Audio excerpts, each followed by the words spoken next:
In regards to the anime community, there are actually very few shows that are almost universally panned.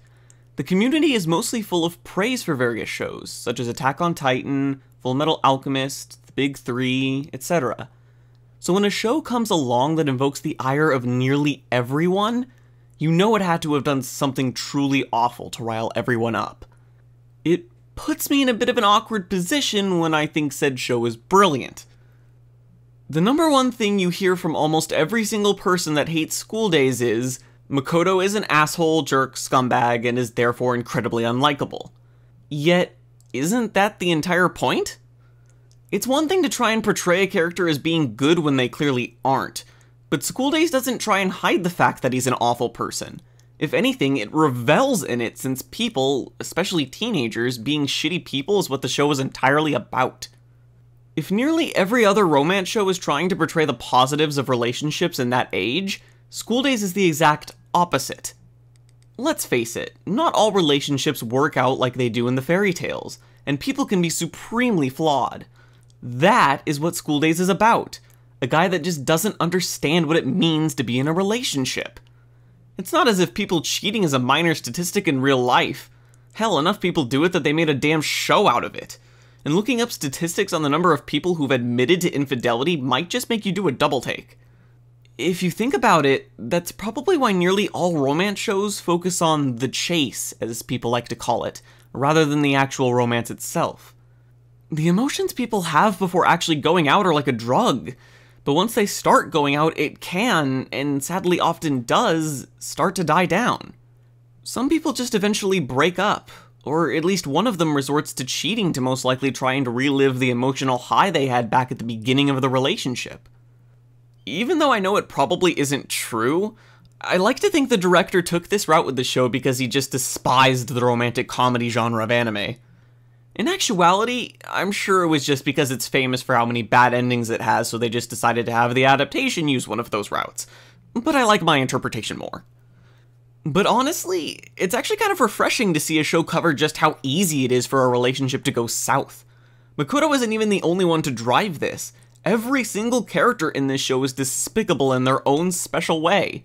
Some more than others, definitely, but that's also just another fact of life. There is no black and white, just endless shades of gray.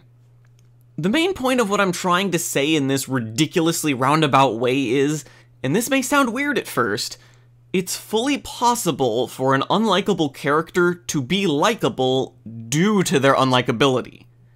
As long as they're intentionally made out to be bad people and they still act logically in regards to their twisted morals, they can actually be incredibly fascinating characters.